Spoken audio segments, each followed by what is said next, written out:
Welcome back. In the last session, we have been discussing about inter-enterprise cooperation, promotion of cooperatives for social service, and some of the inefficient or harmful practices that were implemented in African country. So let us discuss some of the comparative advantage of cooperative in employment creation and stabilization.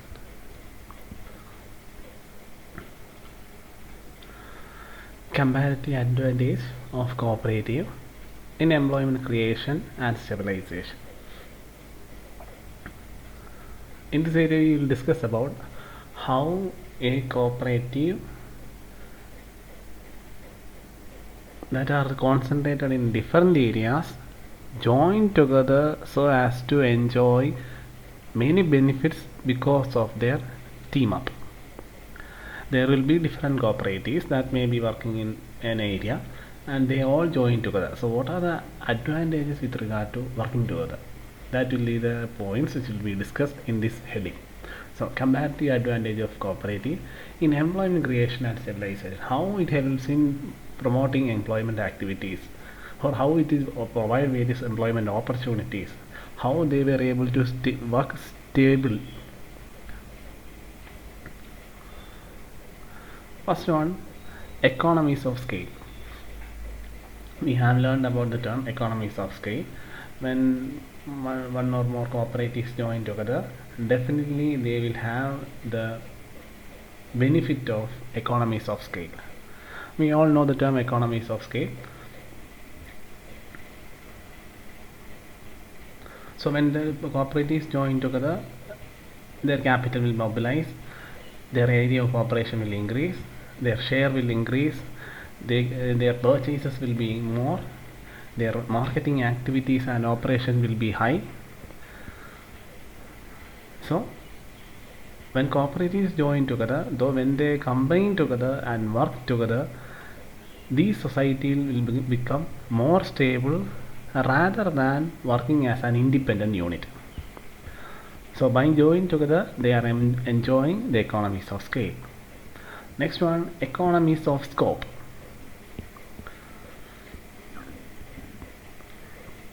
It is almost similar to the concept of economies of scale. In economies of scope, the cooperatives who join together will have a joint production facilities. There will be two cooperatives, both will have production facilities. When they combine together, their production facilities increase. So their joint production facilities, division of labor, manpower will be increased, so there will be a need for a division of labor, and we all know that through division of labor there will be specialization. So division of labor and increase of specialization ultimately leads to enhancing the productivity of the societies. So that is the concept regarding economies of scope. The next advantages are increased bargaining power. By bargaining power means when cooperatives who are working independently join together or combine together and work together,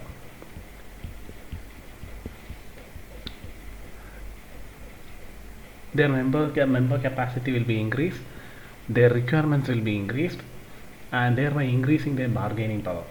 Bargaining power with regard to purchase and distribution of goods and services. Next one, member participation and motivation. When cooperatives join together and or combine together, the cost will be reduced. Rather than spending this a huge amount on independent cooperative society, if they join together, they can minimize the cost. So it reduces the cost and also enhances cost effectiveness and capital mobilization. When they join together, they can easily raise more capital rather than working independently. If they are working independently, their need for capital mobilization will be less and they can't raise a amount above a certain limit. But if they work together, they can raise their capital above the limits. Next one, membership value.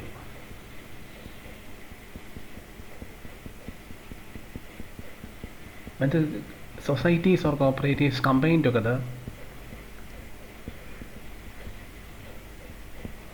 they provide more and more services to its members. When the members are fully satisfied with the services of the cooperatives, the value of their membership increases, which ultimately increase the value of the society as a whole. Next one, representation of interest.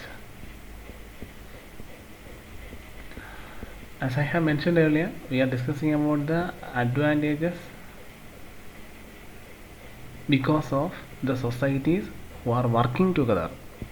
So the representation of interest means the members rendered capable of defending their interest as a group much better than doing it individually.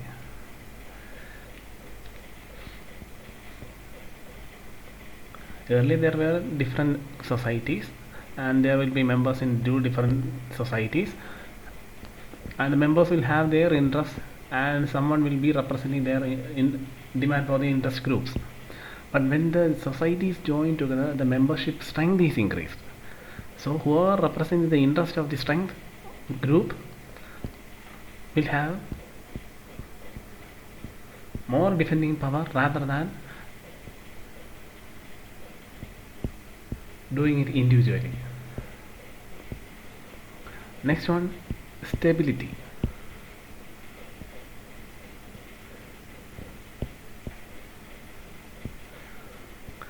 By stability it means when societies join together, they become stable.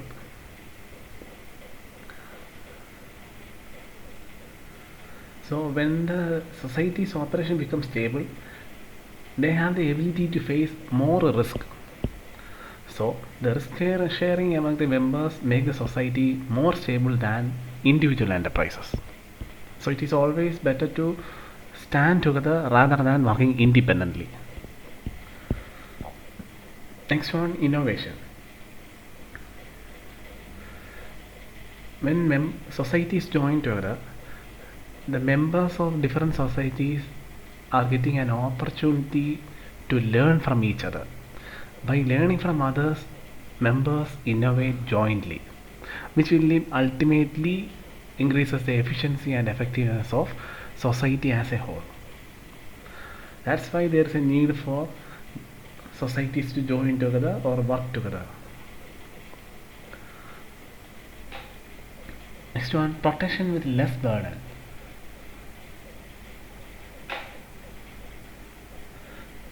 When the societies join together,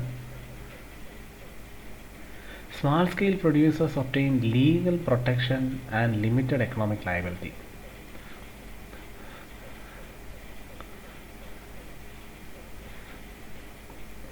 Because when societies are working independently, their chance of risk will be high. But when the societies join together, their risk sharing capacity increases and they were able to deal with all kinds of risk. So whenever they were able or capable of dealing the different types of risk, they will get legal protection from various financial institutions like this. So it is always better to work together rather than working independently. So societies should work together.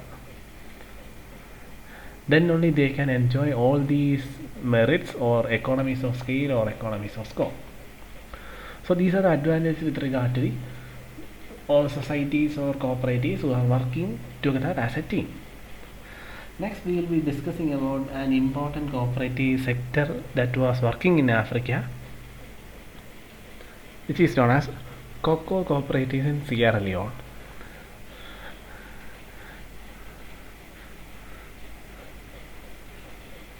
Cocoa is one of the most used ingredient in sweets and chocolate items, and Africa is well known for the exporter of cocoa. African cocoa is very famous and it has a huge demand in almost all parts of the country and also all people across the globe.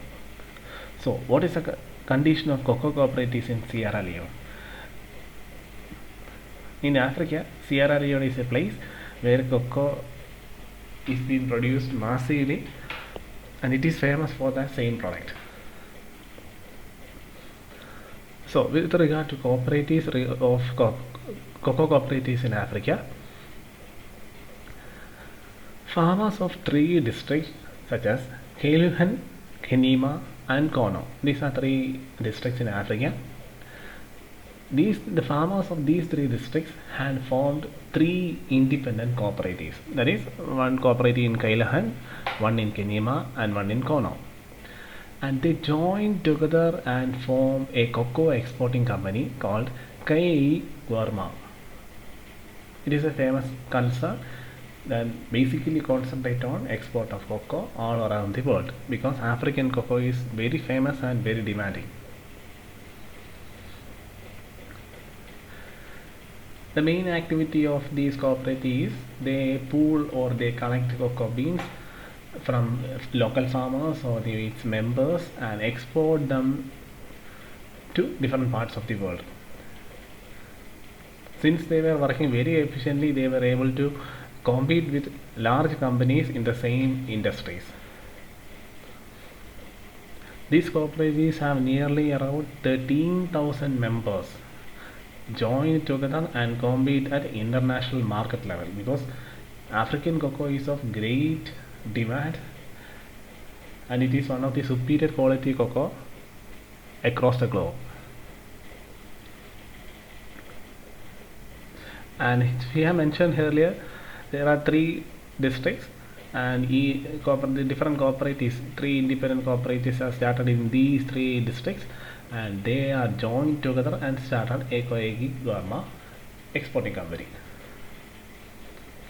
As we have mentioned earlier, if a societies or if cooperatives join together and work together, they will have more benefits and opportunities and potential rather than working as an independent unit.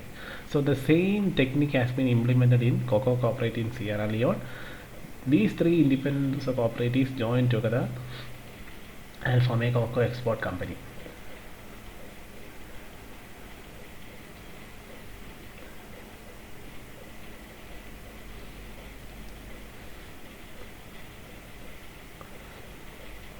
They pool cocoa bean, they collect cocoa bean and export it, and they have increased their price offers and incentives to cocoa farmers.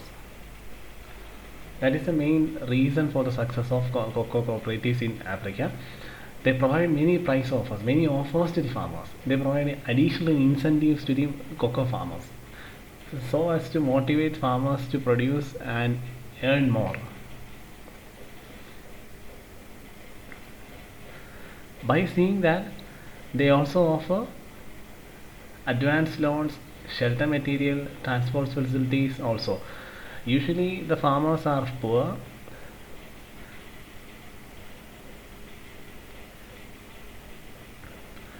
and they have the ability to raise cocoa but doesn't have additional facilities. We have mentioned about pre-production and post-production situation. These cocoa cooperatives provide advanced loans to poor farmers who are in need of credit, and they provide sufficient financial assistance to farmers for raising raw materials or crops, whatever it is. Shelter materials in the sense means warehousing facilities. Previously, the cocoa farmers were producing the cocoa crops or cocoa materials, cocoa beans, throughout the year. And the thing is that it will be demanded on certain seasons. So during peak season, they will have more money, more exports likewise. But during dull seasons, the thing is that the poor farmers are forced to sell their products at a very low price. So in order to solve that issue, cocoa cooperatives in Sierra Leone provide shelter materials. Shelter materials means provide warehousing facilities. So during the dull period, the materials or cocoa beans are collected and stored safely. And during the peak period, the same are produced, exported to different parts of the country. So thereby, the farmers are getting stable income. And Sierra Leone cooperatives of Sierra Leone are able to provide sufficient financial assistance to the farmers by providing warehousing facilities. And next one, transport facilities. Usually farmers will have the ability to raise cocoa beans, but they doesn't have any financial strength or any other facilities to distribute their products to different parts of the country and across the globe. And in that situation also, the cocoa cooperatives in Sierra Leone provide sufficient transport facilities to poor farmers for distributing their goods and services across the country, as well as helps them in exporting the same to different parts of the world.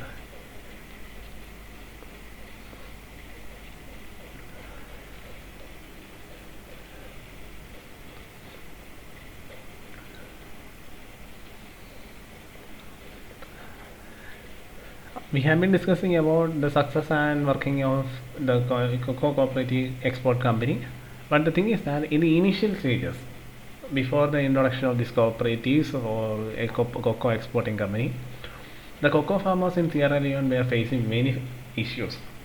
Issues with regard to finance, or with regard to their production, or with regard to their distribution, whatever it is. And during that crisis time, their issues and problems were resolved with the help of a cocoa expert from Ghana. Actually, the concept of cocoa and its success in cocoa industry was first introduced in Ghana. It's another country or another place in Africa, and one of the famous cocoa expert named known as Kwabena Ohemek Tinyase. It's an African person. He's a cocoa expert from Ghana. He was the supporting expert that led to the success of cocoa cooperatives in Sierra Leone.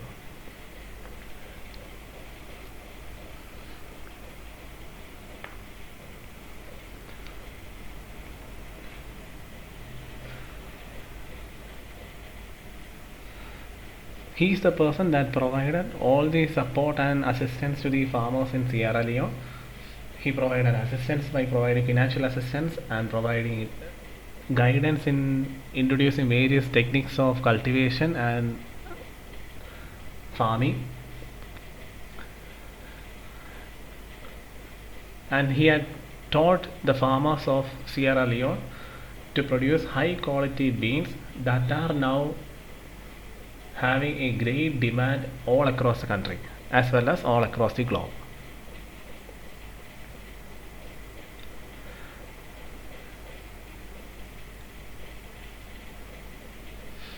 That was the condition of cocoa cooperatives in Sierra Leone. Let us discuss about some of the other assistance that are given to the cooperatives in Africa. Next one, role of World Bank. We all know the term World Bank. World Bank, one of the main responsibility of World Bank is to provide necessary support assistance to its member countries.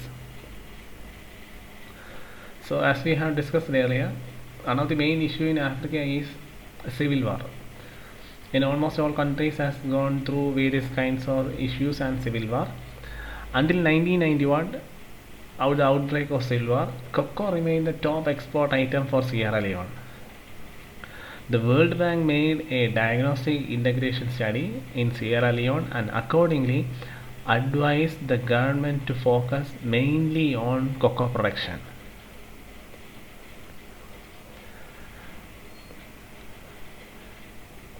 World Bank financed a program assisted by the government to transform all small scale farmers to large scale exporters through its rural and private sector development projects. In addition to the export agenda, this program imparts sufficient knowledge and technical equipment to farmers so as to improve their cultivation and also improves their rural infrastructure and support storage systems, because that were the important factors that are required by the cocoa farmers for their successful cultivation and export of their goods. So World Bank has provided sufficient support and assistance to the cooperatives in Sierra Leone.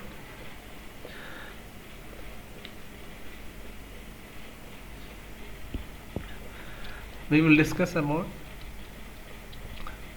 further area in the next sessions. Until then, let's go through all these areas. In the next one, we will be discussing about other lending supports and other types of credit associations in Africa.